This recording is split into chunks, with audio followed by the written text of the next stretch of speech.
Shalom Bapak Ibu yang terkasih. Shalom. Selamat pagi.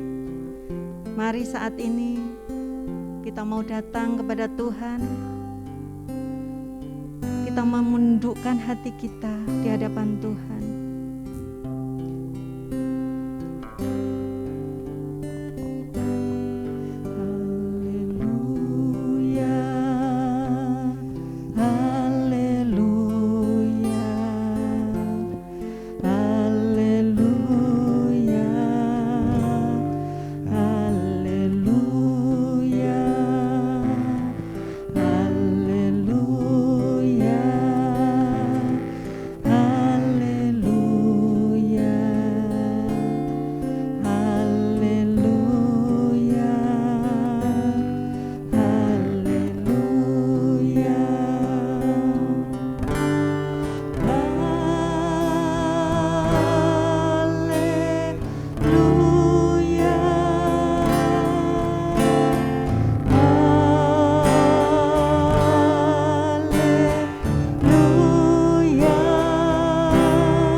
Bapak Ibu untuk berdiri bersama-sama. Saat ini kami mau merasakan hadirat Tuhan. Bahkan di saat kita tidak bisa berkata-kata, Tuhan tahu. Tuhan tahu, Tuhan mengerti apa yang kita rasakan saat ini. Rasakan hadirat Tuhan. Rasakan pelukan Tuhan, rasakan kasih Tuhan.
Terima kasih Yesus.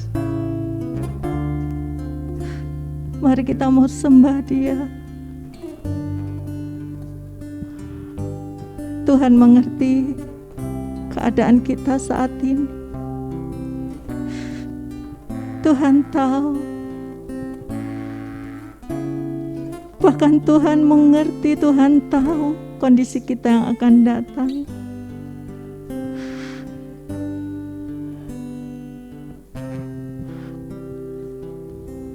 Tapi biarlah saat ini kita mau tunduk, kita hanya mau berserah kepada Tuhan.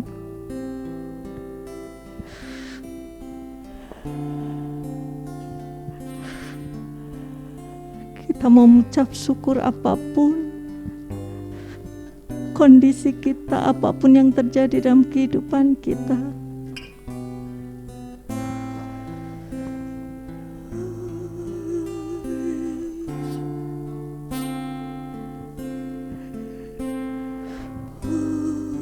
Yesus,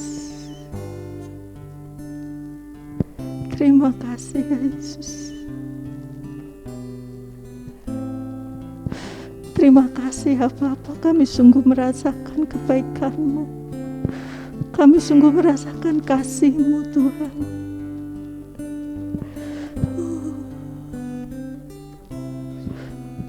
Terima kasih.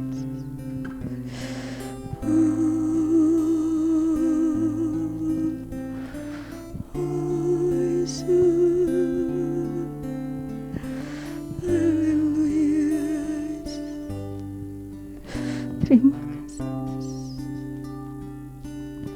Tuhan Allah Bapa kami yang bertahta di dalam kerajaan surga. Kembali Tuhan saat ini kami ucap syukur kehadirat-Mu Tuhan. Karena Engkau begitu baik, sangat baik dalam kehidupan kami Tuhan. Bahkan kami ada saat ini bukan karena kuat gagah kami, tapi karena anugerah Tuhan di dalam kehidupan kami. Terima kasih ya Tuhan, kami awali ibadah kami hanya di dalam nama Tuhan Yesus kami berdoa. Mari sama-sama katakan amin. Masih tetap berdiri, berikan kemuliaan bagi nama Tuhan.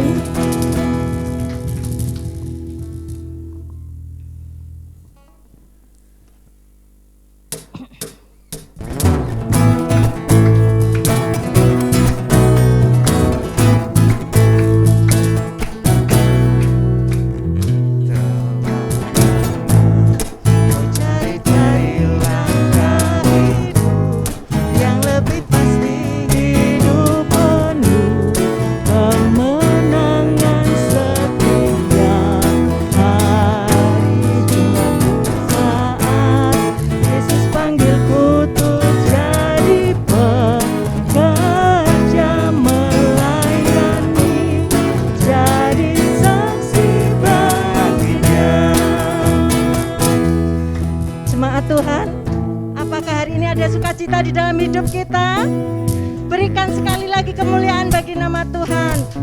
Saya rindu jemaat berikan salam satu dengan yang lain, yang depan ke belakang, lihat ke belakang sambil kita akan pujikan lagu ini. Berikan salam.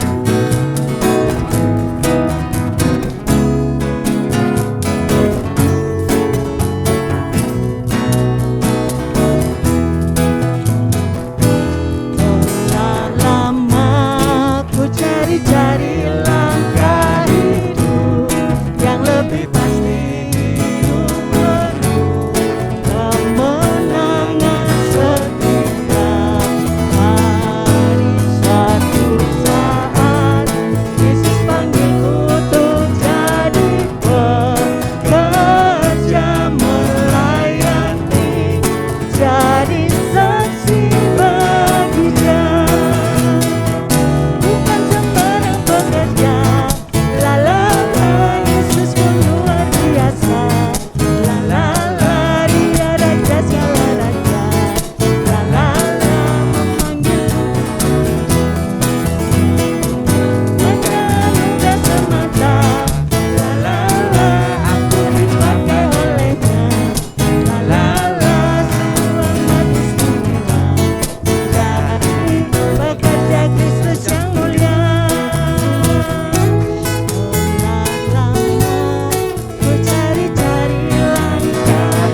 Silakan duduk Bapak Ibu yang terkasih.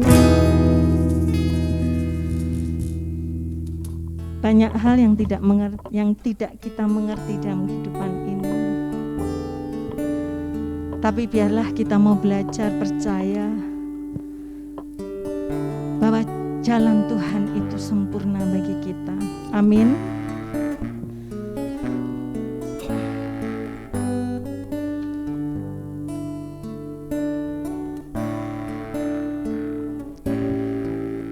Sering ku tak mengerti jalan-jalan-Mu Tuhan, bagai di belantara yang kelam. Tanpa seribu tanya, namun tetap percaya, jejak-Mu Tuhan sungguh sempurna. Sering ku tak mengerti jalan-jalan-Mu Tuhan, bagai di belantara yang kelam. Tanpa seribu tanya, namun tetap percaya, jejak-Mu Tuhan sungguh sempurna. Mari sama-sama katakan, ajarku memahami semua yang Kau ingini, agar hidupku puaskan hati-Mu. Bagimu aku rela sepenuh hati mengembang, serahkan diri, genapi karya-Mu.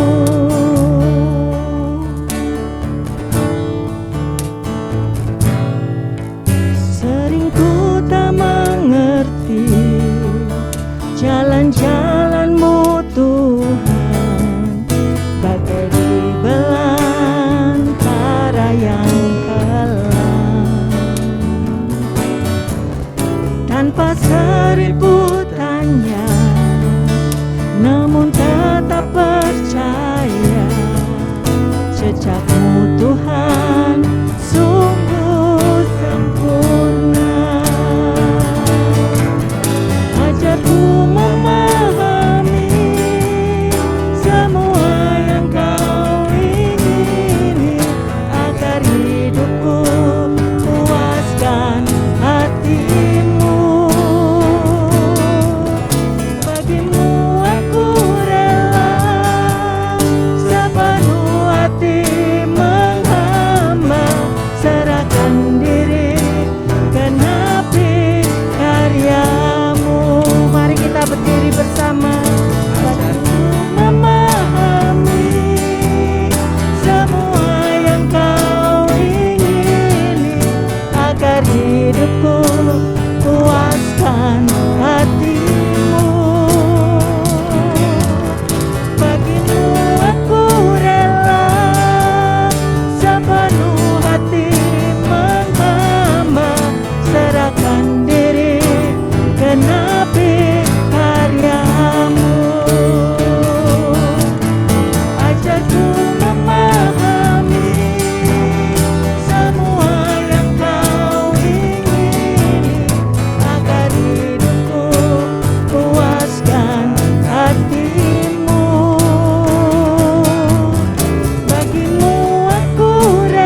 Tuhan.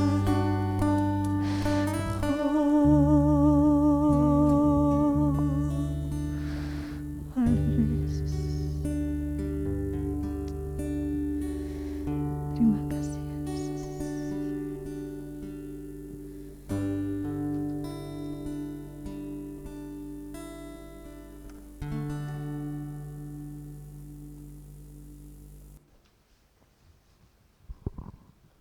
Mari kita berdoa. Tuhan, inilah kami. Seringkali kami tidak mengerti jalan-jalan-Mu Tuhan. Tetapi satu hal yang kami tahu, bahwa Engkau adalah gembala yang baik. Dan gembala yang baik tidak akan meninggalkan domba-dombanya. Itu sebabnya Tuhan, saat ini kami yakin dan percaya, Engkau ada di tengah-tengah kami. Engkau sedang menggembalakan kami. Dan Engkau akan berfirman kepada kami, biarlah firman-Mu ini benar-benar boleh membuat kami mengerti akan rencana-Mu, akan jalan-jalan-Mu. Berfirmanlah ya Tuhan, kami siap mendengarnya, dan biarlah Roh Kudus yang akan memimpin ibadah ini dari pertengahan hingga akhirnya, memakai hamba-Mu untuk menyampaikan kebenaran firman Tuhan. Di dalam nama Tuhan Yesus kami sudah berdoa, dan setiap kita yang percaya katakan, amin. Silakan duduk saudaraku.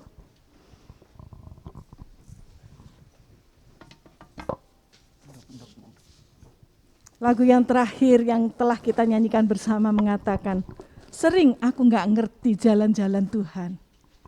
Benar saudara, hari-hari ini kita menghadapi banyak peristiwa, banyak masalah dalam hidup yang kadang-kadang kita tidak bisa pahami kenapa itu terjadi. Mengapa itu saya yang harus mengalami? Saudaraku, tema dalam bulan ini adalah mengenai kematian. Kematian adalah sebuah keniscayaan, sebuah kepastian. Saudara dan saya sedang menghadapi yang namanya kematian itu. Suka tidak suka,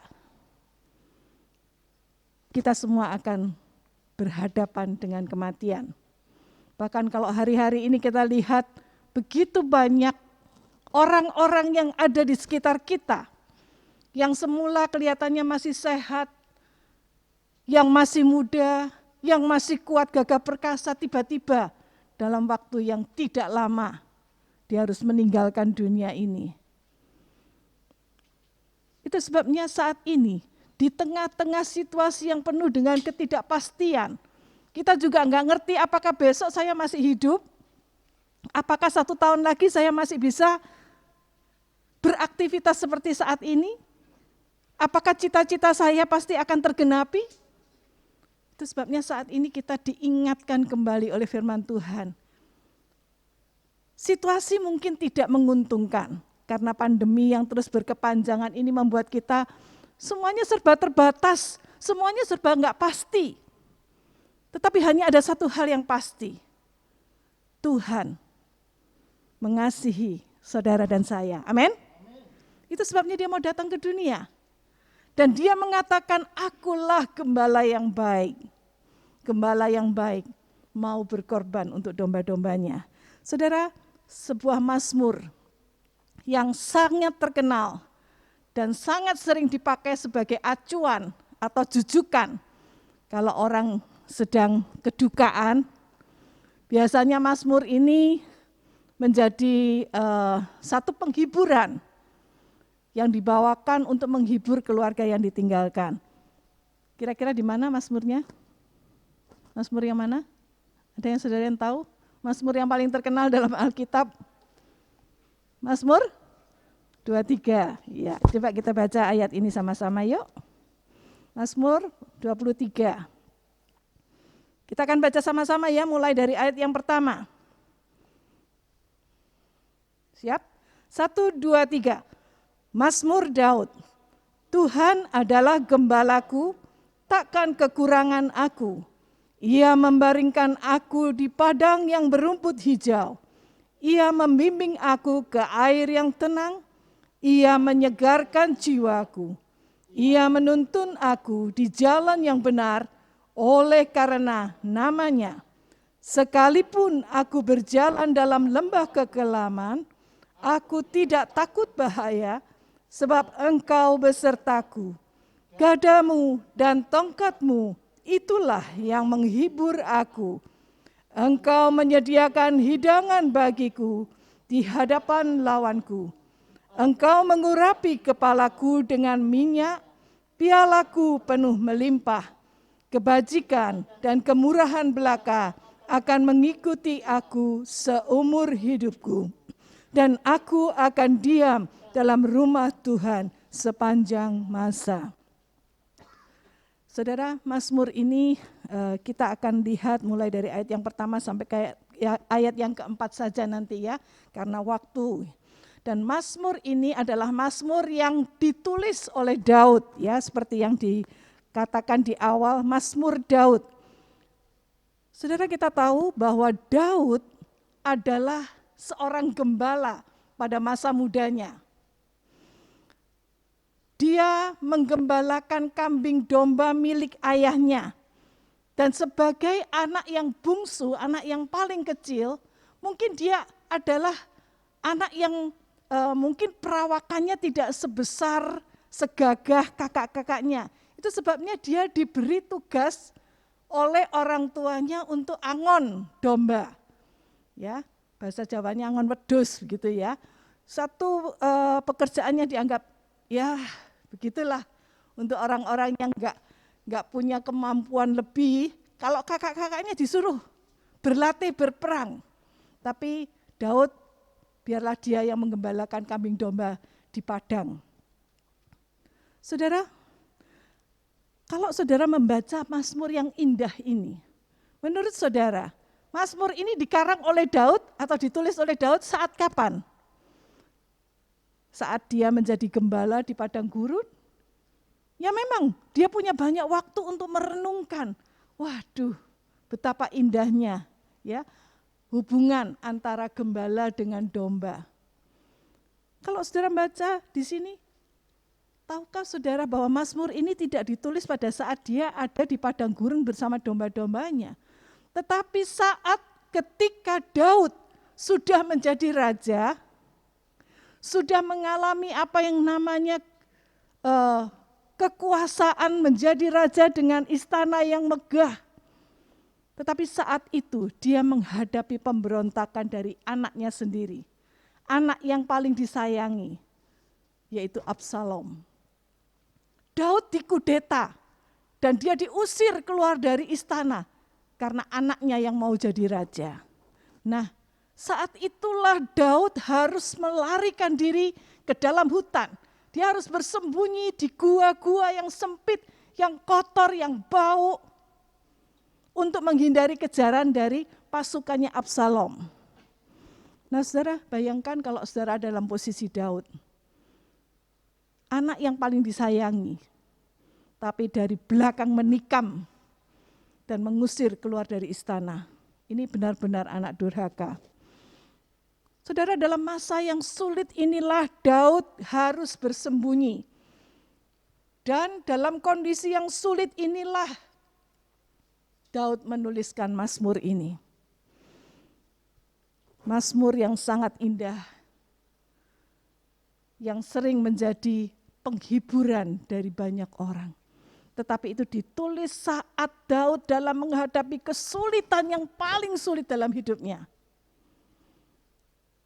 Kok bisa? Nah, nanti kita akan lihat. Tapi saudara, saya ingin mengingatkan bahwa mungkin hari-hari ini kita juga sedang mengalami masa-masa yang sulit dalam kehidupan seperti Daud. Mungkin ada di antara kita yang sedang kehilangan pekerjaan atau di PHK gara-gara pandemi ini. Mungkin ada di antara kita yang sedang kehilangan orang-orang yang kita kasihi. Meninggal dunia kah? Atau dia meninggalkan kita kah? Mungkin kita sedang mengalami kesepian, kehilangan makna hidup. Karena kita tidak bisa beraktivitas seperti biasa. Kita nggak bisa ketemu dengan teman-teman. Kita nggak bisa pergi jalan-jalan seperti biasanya. Cari hiburan. Nah, saya rindu agar firman Tuhan ini berbicara kepada kita secara pribadi. melalui Mazmur Daud ini, supaya kita bisa melihat ada pencerahan, kita bisa belajar bagaimana Daud menghadapi masa-masa yang sulit hidupnya, dan bagaimana hubungan dia dengan Allahnya. Kita akan melihat Mazmur ini secara cepat. Saudara, Daud mengatakan Tuhan adalah gembalaku. Perhatikan saudara, Daud tidak menyebut Tuhan adalah gembala kami. Tuhan adalah gembala kita. Atau Tuhan adalah gembala semua orang. Tetapi dia mengatakan dengan spesifik, Tuhan adalah gembalaku. Berarti di sini kita melihat ada hubungan, relasi yang erat antara Daud dengan Tuhannya. Sehingga dia memanggil Tuhan sebagai gembalaku. Saudara, kita perlu tahu ya, yang gembala di Timur Tengah itu, di Palestina saat itu, pada zaman itu, hubungan antara gembala dengan domba-domba itu sangat erat. Karena gembala itu harus menjaga kawanan dombanya. Kemanapun juga domba-domba itu akan mengikut gembalanya. Dan gembala ini harus memimpin domba-dombanya pergi jauh dari rumah untuk mendapatkan rumput yang hijau. Supaya domba-dombanya enggak kelaparan dan mencari air yang tenang. Sehingga domba-dombanya dapat minum sampai puas. Nah, perjalanan dari rumah menuju ke tempat tujuan itu bukan perjalanan yang mudah, yang sangat berbahaya, karena padang gurun itu ya penuh dengan predator-predator juga ya, ada singa, ada beruang yang bisa sewaktu-waktu mereka kelaparan memangsa salah satu dari kawanan domba itu, dan seorang gembala harus mempertahankan diri dan mempertahankan kawanan dombanya. Dia harus berjuang untuk melindungi domba-dombanya. Mungkin dia harus bertaruh nyawa untuk itu. Nah saudara, ini adalah gambaran yang tepat. Ketika Daud sedang mengalami masa yang sulit, dia seperti domba yang ketakutan. Karena ada ancaman dari Absalom dan pasukannya untuk menangkap Daud dan membunuh Daud. Tetapi dalam kondisi seperti itu dia mengingat kembali masa-masa ketika dia menjadi seorang gembala. Dan sekarang dia memposisikan dirinya sebagai seekor domba yang sedang ketakutan karena ancaman binatang buas. Dan dia bisa melihat Allah itu sebagai sosok gembala. Gembala yang baik. Itu sebabnya Daud mengatakan, Tuhan adalah gembalaku. Bukan gembalamu atau gembala kita, tapi gembalaku. Dari mana Daud bisa menyebut Tuhan sebagai gembalaku? Karena dia sudah punya hubungan pribadi sebelumnya dengan Tuhan. Dia sudah mengalami Tuhan dalam hidupnya sebelum-sebelumnya. Sejak dia muda, ketika dia menjadi gembala. Ketika dia harus berhadapan dengan singa dan beruang, dia ropek-ropek mulut singa itu. Kekuatan dari mana? Dia bukan orang yang badannya berotot seperti Aderai gitu ya, enggak. Tetapi dia pemuda yang biasa saja. Kekuatan itu berasal dari Tuhan, karena Tuhan yang melindungi, Tuhan yang membela Daud. Bahkan ketika masa-masa sulit, ketika dia dinobatkan sebagai raja menggantikan Saul, raja sebelumnya yang akhirnya menjadi mertuanya, dia harus menghadapi banyak ancaman dari Saul. Mertuanya itu mantan raja Israel, iri hati terhadap Daud. Karena orang-orang memuji Daud ketika Daud pergi berperang dan menang, ya, perempuan-perempuan di Israel mereka menyanyikan lagu Saul membunuh beribu-ribu tapi Daud berpuluh-puluh ribu. Ya, itu yang membuat Saul geram dan ingin membunuh Daud, walaupun sekarang jadi menantu, tapi dia ingin membunuh Daud supaya dia bisa naik tahta lagi. Saudara, ada banyak pertolongan Tuhan yang Daud sudah rasakan dalam hidupnya. Dan itu sebabnya dia memposisikan dirinya sebagai domba. Domba itu binatang yang tidak punya perlindungan diri. Binatang yang bodoh, yang harus dipimpin, tapi dia juga enggak punya perlindungan seperti tanduk atau cakar, taring. Dia binatang yang lemah. Dan Daud memposisikan diri sebagai domba. Dan Tuhan itu sebagai gembalanya. Nah saudara, Tuhan mengatakan, akulah gembala yang baik. Dan gembala yang baik itu akan mengenal domba-dombanya dan domba-dombanya mengenal aku. Nah, selama hidupnya Daud sudah mengalami kasih dan pemeliharaan Allah. Bahkan dalam situasi yang sulit sekalipun. Itu sebabnya Daud gak ragu-ragu ketika mengatakan Tuhan adalah gembalaku. Nah, bagaimana dengan kita saat ini? Mungkin saat ini kita sedang menghadapi masa-masa sulit. Masalah yang sangat besar yang menghimpit, yang membuat kita merasa tertekan. Bisakah kita dengan Daud mengatakan Tuhan adalah gembalaku? Coba saudara katakan kepada saudara di samping kanan kiri, Tuhan adalah gembalaku. Katakan dengan yakin, Tuhan adalah gembalaku. Saudara,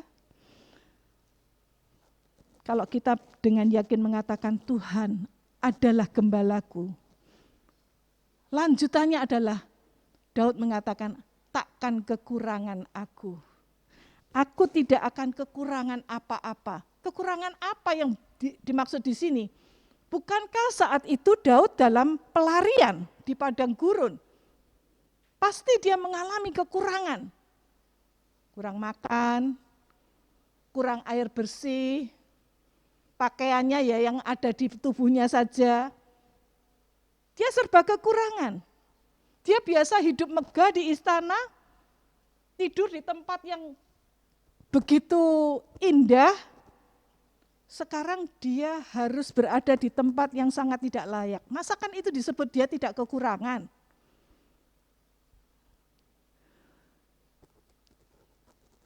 Daud pasti mengalami kekurangan saat dalam pelarian di padang gurun. Tetapi dengan yakin dia mengatakan takkan kekurangan aku. Dari mana munculnya? Ya. Kekurangan di sini kekurangan apa sih? Ya. Kalau saudara perhatikan di dalam Mazmur 34 ayat yang ke-10, di situ dikatakan orang yang mencari Tuhan atau yang takut akan Tuhan, dia tidak akan kekurangan akan hal-hal yang baik. Ya. Those who seek the Lord shall not lack any good things. Tidak akan kekurangan hal-hal yang baik. Jadi yang baik itu menurut standarnya siapa? Menurut standarnya Daud atau menurut standarnya Tuhan? Orang yang mengasihi Tuhan, dia akan menyesuaikan diri dengan standarnya Tuhan. Itu sebabnya Daud dengan yakin mengatakan, aku tidak kekurangan hal-hal yang baik. Walaupun aku saat ini dalam pelarian dikejar-kejar musuh, tetapi aku dipelihara oleh Tuhan. Buktinya aku masih hidup. Buktinya aku masih bisa ada sampai saat ini. Itu berarti salah satu pemeliharaan Tuhan. Saudara, kita bisa pura-pura mengatakan, aku tidak kekurangan apapun. Tapi apakah kita benar-benar tidak kekurangan? Bagaimana dengan kenyataan yang kita hadapi saat ini? Mungkin saudara mengatakan, ya aku nih sedang kekurangan ini, aku lagi di PHK nih. Karena pandeminya usahanya bangkrut sehingga aku di PHK. Usahaku bangkrut, aku sekarang tidak punya penghasilan lagi. Aku sedang bermasalah. Mungkin kekurangan di sini bukan hanya kekurangan secara materi ya. Bisa kekurangan uang, bisa kekurangan makanan atau pakaian. Tetapi kekurangan di sini juga bisa berarti kekosongan jiwa. Stres. yang begitu menekan jiwa kita. Atau mungkin itu kekurangan secara rohani, hubungan kita dengan Tuhan terasa sangat jauh. Seolah-olah tidak ada komunikasi lagi dengan Tuhan, seolah-olah Tuhan memalingkan wajahnya dari kita. Bisakah kita dengan yakin mengatakan seperti Daud, aku tidak kekurangan? Saudara, kita bisa mengatakan seperti Daud dengan yakin, aku tidak kekurangan. Kapan? Kalau kita punya hubungan yang dekat dengan Tuhan seperti Daud. Hubungan yang pribadi dan intens. Kita punya pengalaman-pengalaman hidup dengan Tuhan secara pribadi. Itu yang membuat Daud kuat. Dia sudah mengalami bagaimana Tuhan memelihara dia sebelumnya mulai sejak masa mudanya. Bagaimana dia dipilih menjadi raja. Mengalahkan kakak-kakaknya yang lain yang gagah-gagah itu. Kenapa dia yang dipilih? Kenapa bukan kakak-kakaknya yang lebih gagah dari dia? Kenapa Tuhan pilih Daud? Daud sudah merasakan pemeliharaan Tuhan. Bahkan Tuhan mengatakan Daud itu adalah orang yang berkenan di hati Tuhan. God's own. Dia adalah orang yang sangat dikasihi oleh Tuhan, yang berkenan di hatinya Tuhan. Nah saudara, itulah yang sedang kita upayakan. Orang yang mencari Tuhan, dia tidak akan kekurangan sesuatu yang baik. Kita tidak perlu berpura-pura saudara. Kalau kita ini memang benar-benar orang yang takut akan Tuhan, yang mengasihi Tuhan, percayalah, kita boleh kekurangan secara ekonomi mungkin. Tetapi Tuhan tetap pelihara kita. Tuhan tahu yang terbaik untuk kita dan dia sedang memproses kita untuk menjadi lebih lagi, lebih baik di kemudian hari. Sehingga dengan yakin kita bisa mengatakan, aku tidak kekurangan. Kalau hubungan kita dengan Tuhan dekat. Bahkan Daud juga mengatakan, dia membaringkan aku di padang yang berumput hijau. Kenapa harus dibaringkan saudara? Kan domba itu bisa berbaring sendiri, tapi kenapa? Kok harus dibaringkan? Saudara pernah berpikir? Kadang-kadang saudara, domba-domba itu suka nakal ya. Suka berkeliaran ke sana kemari tanpa arah, tanpa tahu ada bahaya, dan tanpa tahu kapan harus beristirahat. Ya. Sehingga gembala itu perlu membaringkan domba-domba yang nakal itu supaya mereka mau beristirahat. Hal yang sama berlaku bagi kita. Kita ini kadang-kadang menjadi domba yang terlalu aktif, ya. Itu bahasa halusnya, bahasa kasarnya nakal, gitu ya. Kadang-kadang kita lupa waktu untuk berbaring dan beristirahat. Kita terlalu aktif mencari uang sampai lupa waktu. Kita lupa berdoa. Kita lupa bersekutu dengan Tuhan. Sampai Tuhan harus membaringkan kita. Untung kalau membaringkannya cuma sebentar. Ya. Beberapa waktu yang lampau kami semua dibaringkan oleh Tuhan. Kena COVID semua sekeluarga. Tapi untung membaringkannya cuma sebentar. Dan itu dibutuhkan. Karena kalau tidak dibaringkan seperti itu, mungkin kita lupa waktu. Kita sibuk dengan pekerjaan-pekerjaan yang lain. Sehingga Tuhan perlu membaringkan. Tapi jangan lama-lama ya baringkannya ya. Kalau keterusan nanti bablas nanti ya. Istirahat itu diperlukan. Kenapa? Seperti HP, kalau dipakai terus, lama-lama dayanya akan berkurang dan habis, ya kan?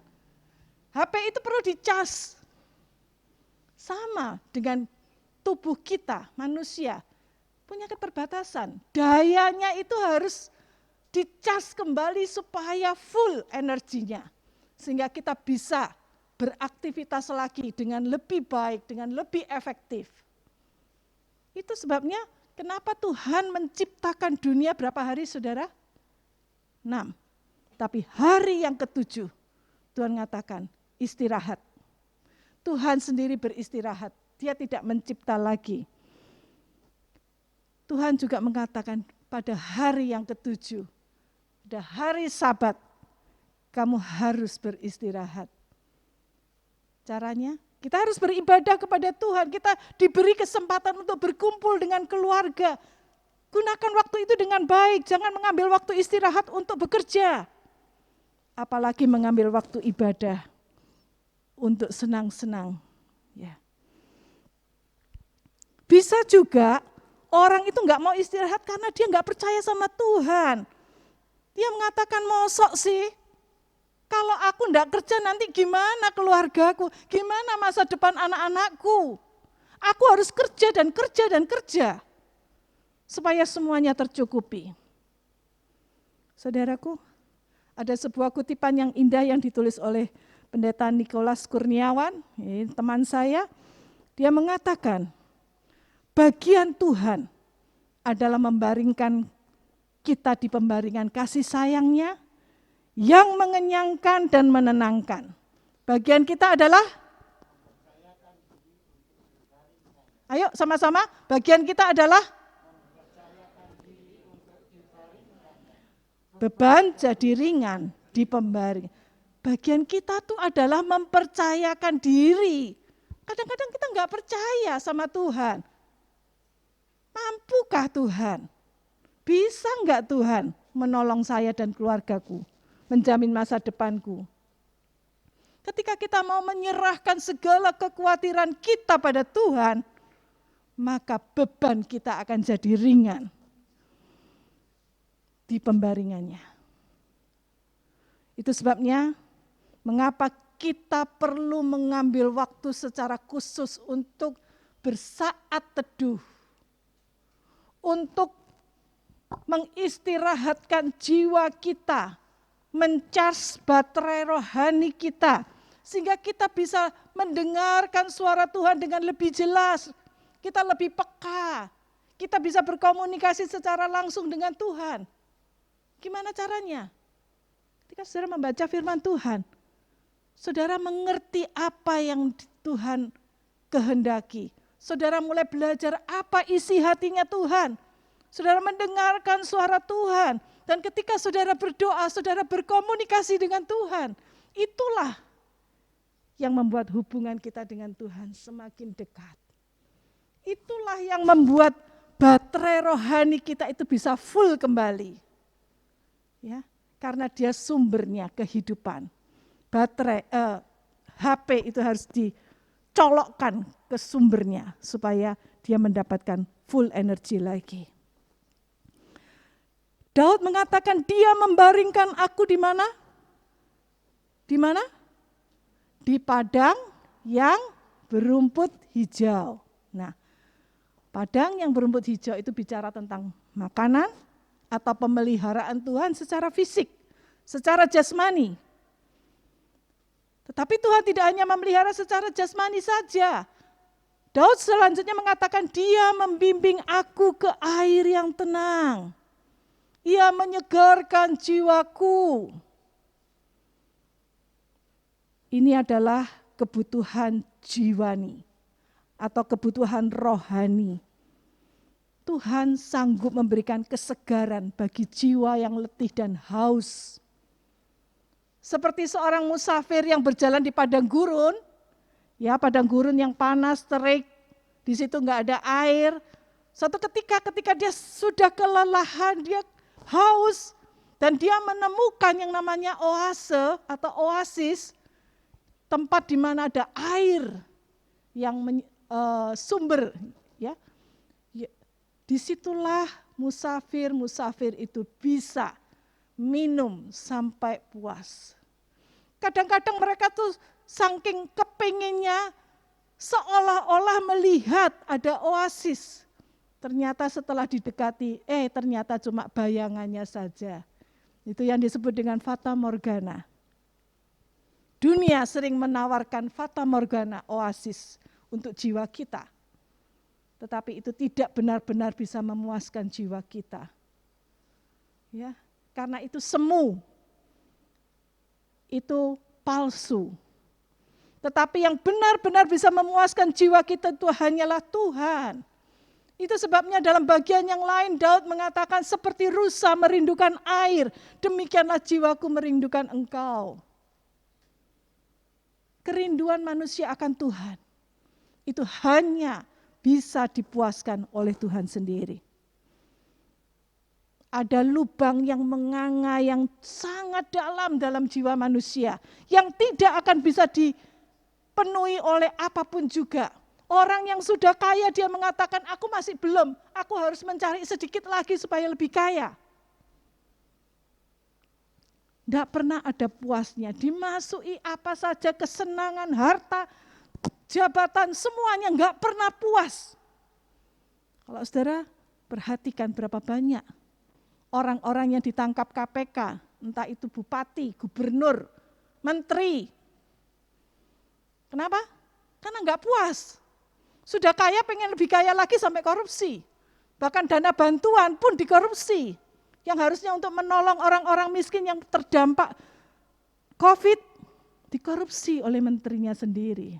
Nah saudara, manusia nggak pernah puas kan? Ada lubang yang dalam, yang hanya bisa dipuaskan oleh Tuhan saja. Karena Tuhan sendiri mengatakan, akulah roti hidup. Barang siapa yang percaya kepadaku, dia tidak akan kelaparan. Ya, coba baca Yohanes 6 ayat 35.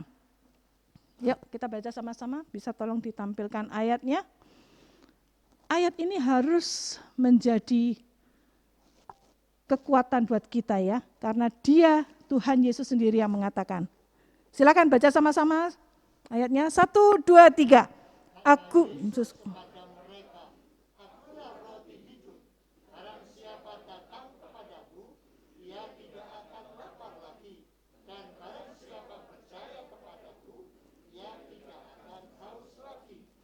ya. Ini janji tuh. Tuhan Yesus mengatakan, barang siapa yang datang kepadaku, dia tidak akan lapar lagi, dan barang siapa percaya kepadaku, dia tidak akan haus lagi. Karena roti itu hidup, dia akan terus-menerus memuaskan, mencukupi segala kebutuhan kita. Kita tidak akan kekurangan sesuatu yang baik. Yesus sudah menanggung resikonya sebagai seorang gembala yang baik. Dia korbankan nyawanya untuk keselamatan domba-dombanya. Itu yang dilakukan Yesus di atas kayu salib untuk menyelamatkan saudara dan saya. Sekarang kita sebagai domba-dombanya Yesus, apakah kita bisa mengatakan, aku tidak kekurangan, aku tidak takut? Bahkan selanjutnya Daud juga mengatakan, dia menuntun aku di jalan yang benar. Salah satu tugas gembala adalah menuntun domba-dombanya ke jalan yang benar. Tanah atau padang gurun di Israel di mana Daud biasa menggembalakan domba, itu biasanya daerahnya tandus dan berbatu-batu, saudara. Dan di beberapa tempat, itu ada tempat-tempat yang berbahaya, ada jurang yang dalam, dan jarang ada rumput yang hijau di sana. Jadi gembala harus mengarahkan domba-dombanya pada jalan yang benar supaya mereka tidak tersesat. Ya. Seperti saya katakan, domba-domba itu binatang yang bodoh. Dia rentan terhadap predator-predator yang memangsa. Ya. Itu sebabnya peranan gembala itu sangat besar. Dan salah satu tugasnya adalah menuntun, guide, menjadi guidance. Domba-domba itu ke jalan yang benar sampai mereka tiba di satu tujuan dengan selamat. Nah, ini yang dilakukan oleh Tuhan Yesus. Tuhan Yesus mengatakan, domba-dombaku mendengar suaraku, aku mengenal mereka, dan mereka mengikut aku. Ini yang dilakukan oleh Tuhan Yesus. Domba-domba mengenal suara gembalanya. Mana yang gembalanya, mana yang bukan. Walaupun domba-domba itu enggak melihat, tapi mereka cuma dengar saja. Dan mereka kenal siapa gembalanya dan siapa yang bukan. Jadi kalau ada orang yang mau coba-coba nyamar jadi gembalanya, pasti enggak akan diikuti oleh domba-domba itu. Ya. Saudara, ada kalanya 2 orang gembala bertemu, mereka sama-sama bawa kawanan domba masing-masing, mereka ketemu terus mereka ngobrol, terus mereka jalan bareng. Nah, saudara bisa bayangkan domba-domba milik gembala yang satu dengan domba-domba milik gembala yang lain akan bercampur, mingle, ya, campur jadi satu. Nah, tapi lucunya ketika mereka harus berpisah, gembala itu akan berteriak memanggil domba-dombanya. Dan domba-domba itu mengenal suara gembalanya. Mereka langsung ngikuti gembalanya, mereka jadi pisah. Yang satu ngikuti gembala yang satu ngikuti gembala yang lain. Nah, lucu saudara, tapi itulah kenyataannya. Domba mengenal suara gembalanya. Apakah saudara mengenal suara gembala saudara? Bagaimana caranya kita bisa mengenali suara gembala kita?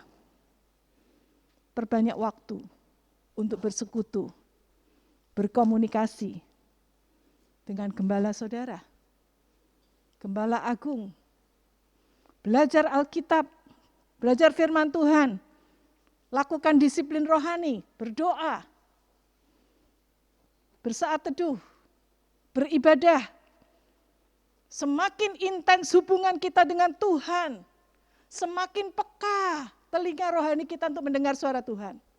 Kalau enggak, kita enggak kenal suara gembala kita.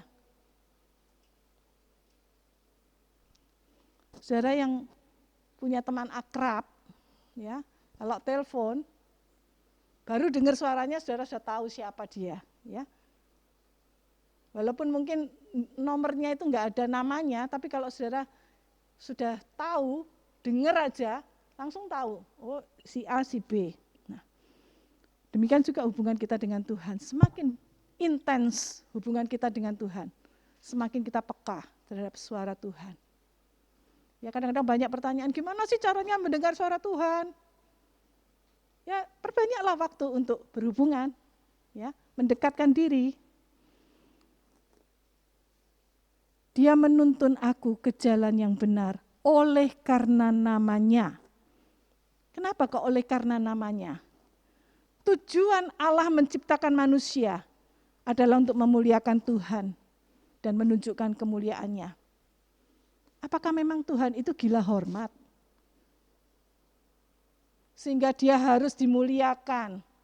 Orang yang gila hormat, saudara, biasanya karena dia tidak terhormat. Atau merasa diri kurang terhormat.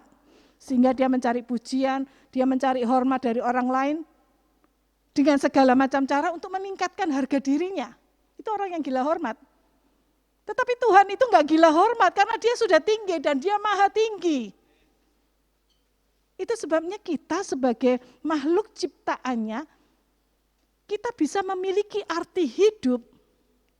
Ketika kita bisa menyenangkan hati pencipta kita, gembala kita. Ketika kita menaati perintah-perintahnya, kita sudah meninggikan namanya, memuliakan dia yang maha tinggi itu.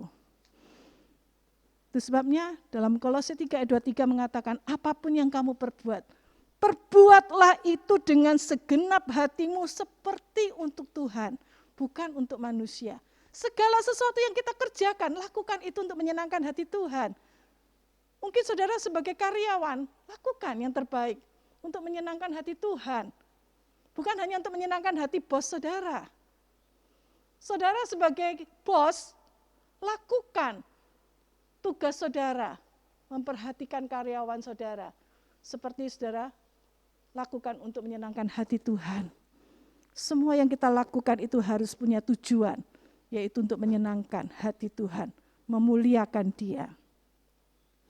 Saudara, kalau saudara perhatikan, dalam ayat pertama hingga ayat yang ketiga, Daud, dia menyebut Tuhan dengan sebutan, ia membaringkan aku di padang yang berumput hijau, dia membimbing aku. Dia selalu memakai kata ganti iya. Ya, kata ganti orang ketiga tunggal. Ya. Tetapi kalau saudara perhatikan mulai dari ayat 4 dan ayat 5, sebutan itu berbeda, saudara. Dia tidak lagi memanggil Tuhan dengan iya, tetapi dia memanggil Tuhan dengan sebutan yang lebih akrab, lebih pribadi, yaitu engkau. Jadi ada komunikasi langsung antara Daud dengan Tuhan sorry. dengan dengan Tuhan sebagai gembalanya, ya. Terima kasih.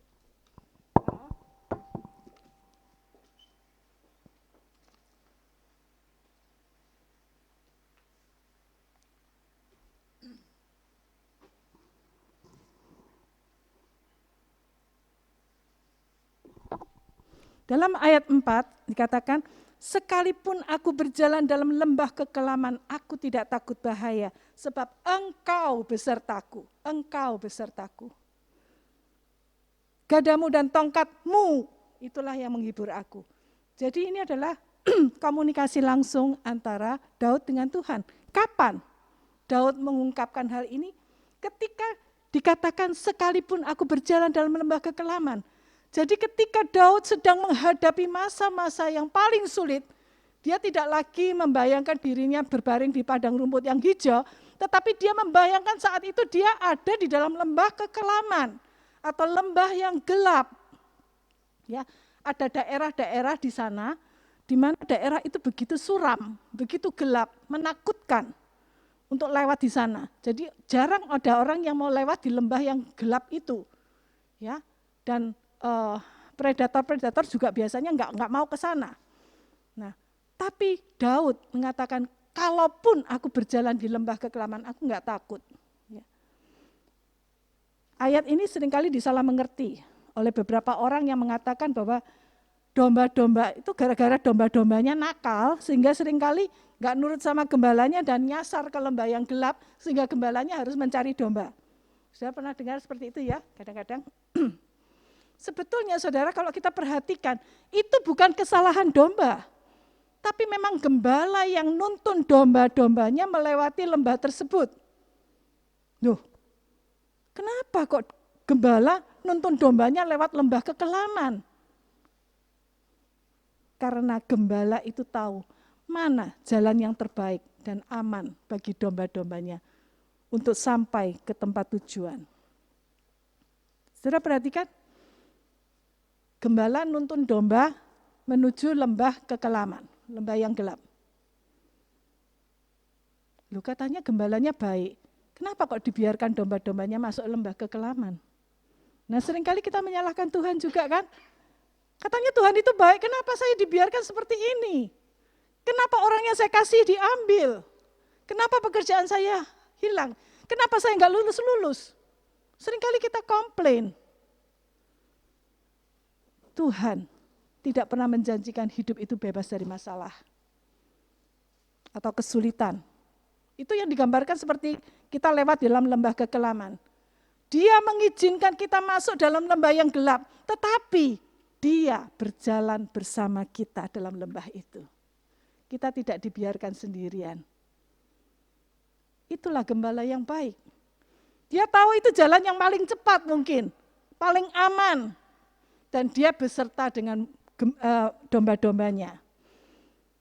Daud sudah berkali-kali merasakan berjalan dalam lembah kekelaman itu, seperti yang tadi saya katakan. Tapi dia tetap memanggil Tuhan itu adalah gembalaku. Mungkin saat ini kita sedang berjalan dalam lembah yang kekelaman. Katakan dengan yakin, aku tidak takut bahaya, seperti Daud. Sebab engkau besertaku.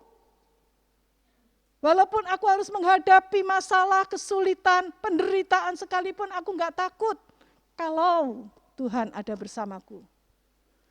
Sebab gadamu dan tongkatmu itulah yang menghibur aku. Nah, saudara, gada dan tongkat itu berbicara tentang dua alat yang biasa dibawa oleh gembala. Tongkat itu fungsinya untuk melindungi domba-domba, supaya mereka enggak lari-lari keluar dari kawanan yang lain. Bahkan kalau ada domba yang jatuh ya ke tempat yang seperti jurang, gembala itu akan turun dan dengan tongkatnya dia akan ujung tongkat yang melengkung itu akan menarik kembali si domba itu untuk keluar. Nah, itu fungsinya tongkat.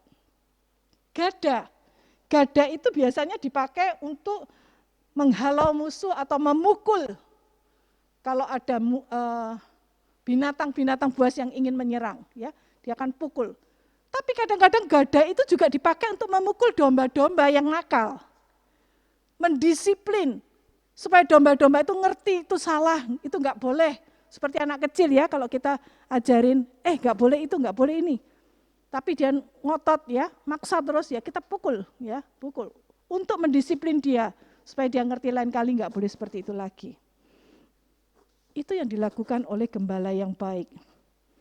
Dua alat, tongkat dan gada, kalau berada di tangan seorang gembala yang baik, itu akan membuat domba-domba merasa aman dan terlindungi.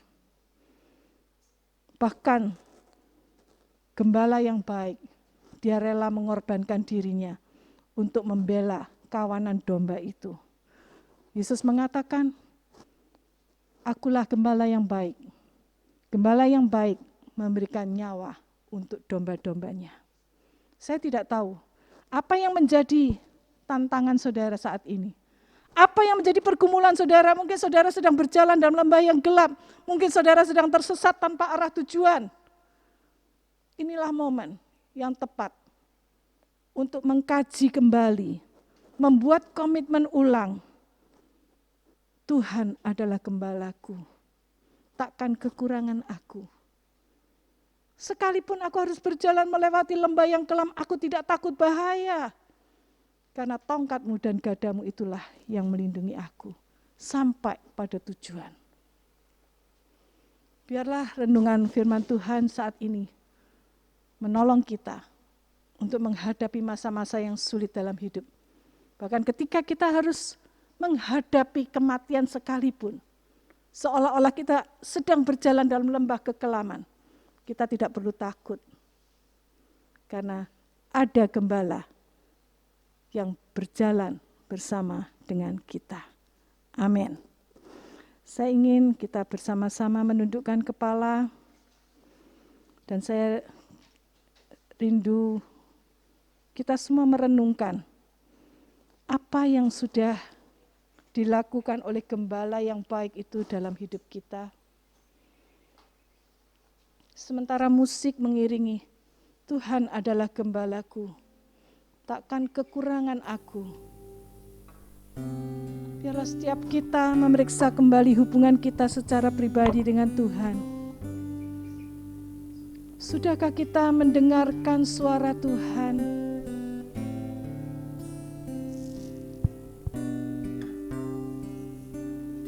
Ketika Tuhan harus membaringkan kita, apakah kita sudah mempercayakan diri kita penuh kepada Tuhan?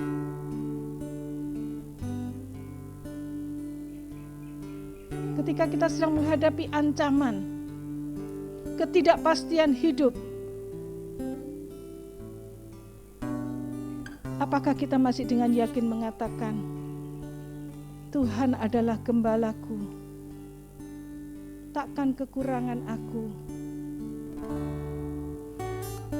Tuhan adalah gembalaku, takkan kekurangan aku.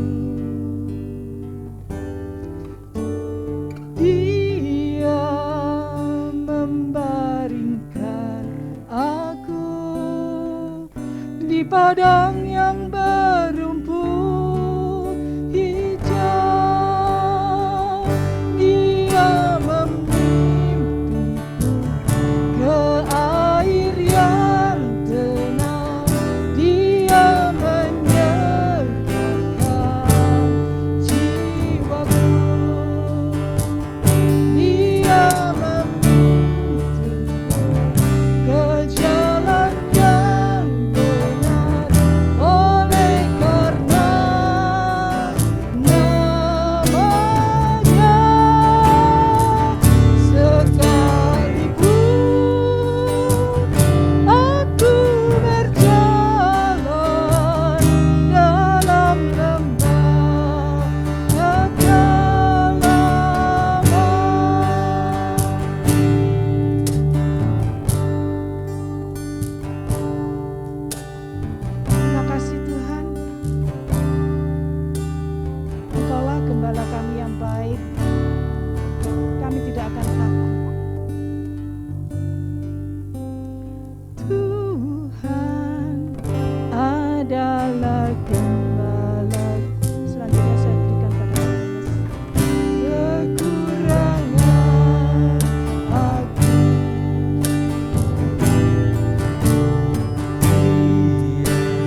kekelaman, sekalipun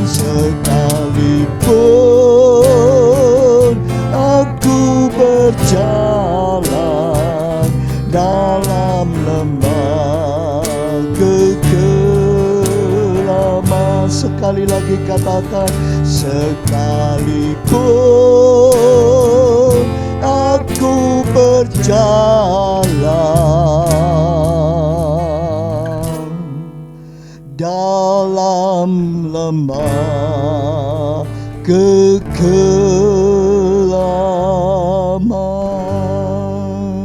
Bapa kami di dalam surga, kembali Tuhan pada pagi hari ini kami menghadap hadirat-Mu.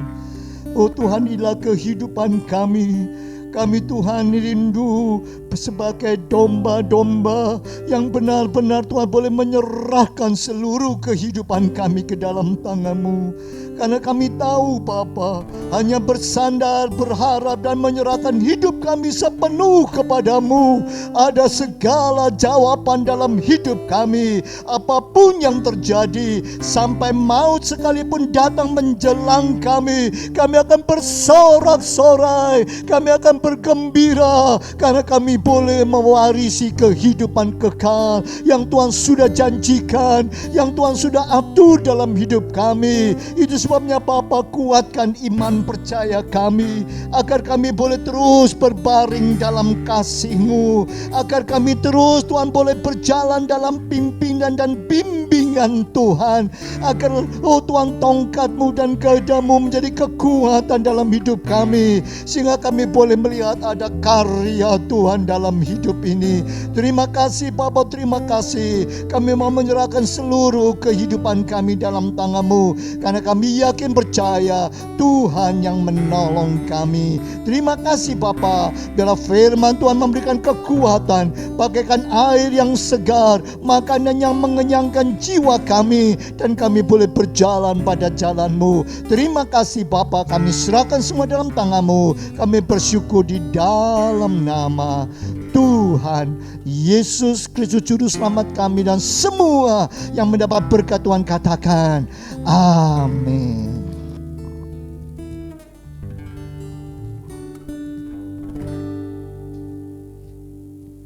Jemaat yang dikasihi Tuhan, kita akan berikan persembahan untuk Tuhan. Telah lama.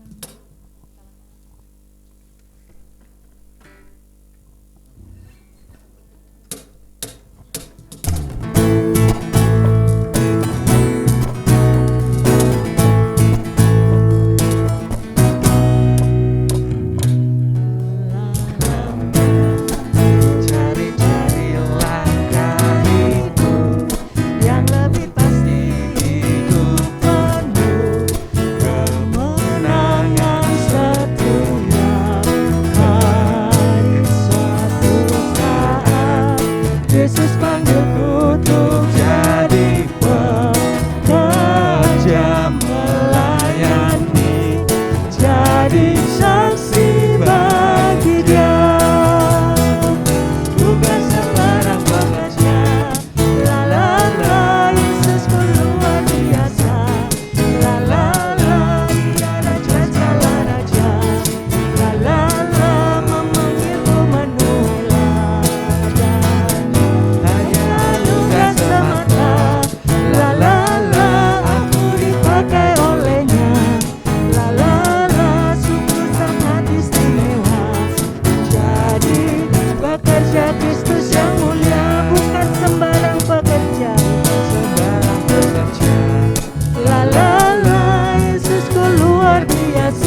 Kita bersama-sama akan menyerahkan persembahan kita kepada Tuhan, dan kita juga akan berdoa untuk saudara-saudara kita yang saat ini masih harus ada di rumah dan mereka tetap mengikuti ibadah melalui ibadah online. Tapi kita mendoakan mereka satu demi satu agar Tuhan memberikan kekuatan dan mereka boleh merasakan bahwa Tuhan adalah gembala atas kehidupan mereka. Kita akan mendoakan untuk Oma Budiman, untuk Ibu Susi, untuk Cik Liu. Kita juga berdoa untuk Tante Giok, kita berdoa untuk Oma Hen, kita berdoa untuk Tante Maria. Kita juga berdoa untuk Tante Lisa. Kita berdoa juga untuk Cinini. Kita berdoa juga untuk Ibu Martani, untuk Ibu Ailan, untuk Bapak Yusra, untuk Bapak Aspari. Kita doakan mereka semua satu demi satu, kira Tuhan menolong, memberikan kekuatan untuk kita. Kita juga berdoa pada kesempatan hari ini, bersyukur kepada Tuhan karena keluarga Bapak Tony dan Ibu Ferry, bersyukur kepada Tuhan dalam anugerah yang Tuhan sudah berikan dalam hidup mereka. Mereka sedang menantikan kelahiran putrinya, dan saat ini Tuhan tetap pelihara sampai saat ini. Kita bersyukur kepada Tuhan, dan keluarga ini meminta kita bersyukur kepada Tuhan, berdoa untuk proses menanti kelahiran ini, sehingga Tuhan tolong sampai saatnya semua boleh berjalan dengan baik, semuanya boleh berjalan dengan pertolongan Tuhan, dan Tuhan menjadi gembala atas segala yang sedang mereka hadapi. Marilah, itu sebabnya kita akan berdiri bersama-sama, kita akan mengucap syukur kepada Tuhan, kita menyatukan hati kita dan kita akan berdoa. Allah Bapa kami yang bertahta di dalam surga, pada kesempatan pagi hari ini Tuhan kami bersyukur karena Engkau senantiasa memberikan kekuatan dan kesehatan dalam hidup kami, sehingga kami boleh senantiasa Tuhan melihat kemurahan Tuhan dari hari ke hari atas kehidupan kami. Berkat-Mu tetap ada dalam kehidupan kami. Itu supaya Tuhan mewakili berkat-berkat Tuhan. Kami menyerahkan kembali hidup kami ke dalam tangan-Mu, bagaikan domba-domba yang senantiasa tidur di dalam pembaringan kasih-Mu. Saat ini kami juga menyerahkan kehidupan kami dalam naungan-Mu. Itu supaya kami memberikan persembahan kami yang mewakili hidup kami. Kami berikan kepadamu. Pakailah hidup kami, pakailah persembahan ini untuk hormat dan kemuliaan nama-Mu. Pakai para pengurus sehingga semua untuk kemuliaan dan kelebaran kerajaan surga. Saat ini juga kami berdoa untuk saudara-saudara kami, Tuhan, Tuhan, teman-teman kami seiman yang saat ini, Tuhan, tetap harus beribadah melalui ibadah online. Tuhan, berkati mereka satu demi satu. Tuhan, tetap jaga, pelihara mereka, rengkuh mereka dalam kasih-Mu, karena kami tahu hanya oleh anugerah dan kemurahan Tuhan saja kami boleh melihat bahwa Tuhan tidak pernah tinggalkan mereka satu demi satu.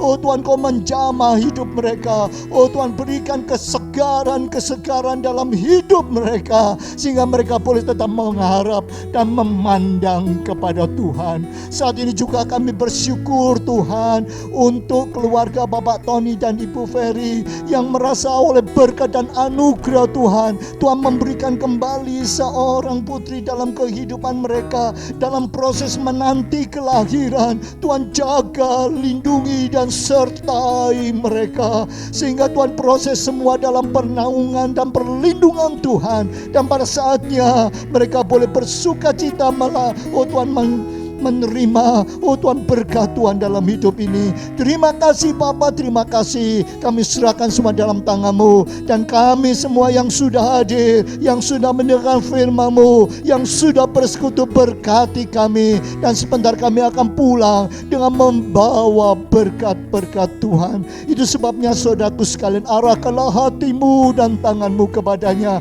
Pulanglah untuk menerima berkat daripada Allah, kasih karunia dan daripada Allah Bapa, kecintaan dari Tuhan Yesus, dan penyertaan Roh Kudus menyertai hidupmu.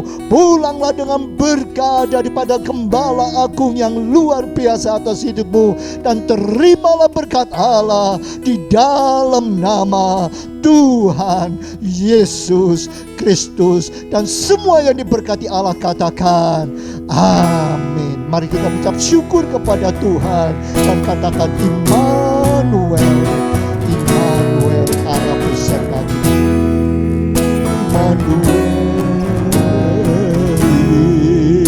Immanuel, yang besertaku, Tuhan Allah yang hidup.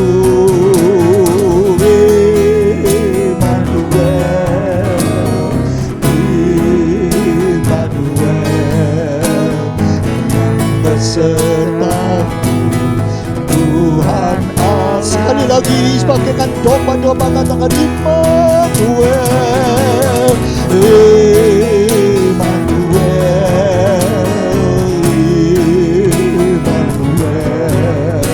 yang besertaku, Tuhan Allah yang hidup.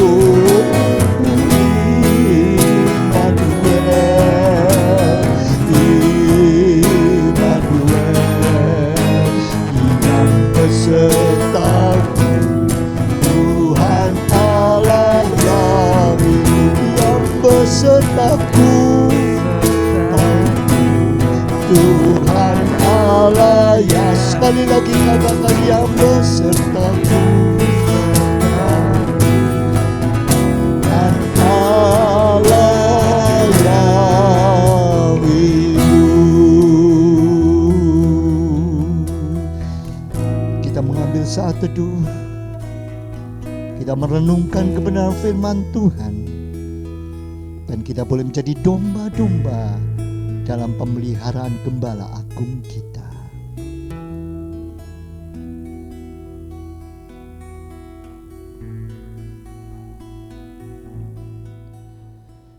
Saat teduh selesai,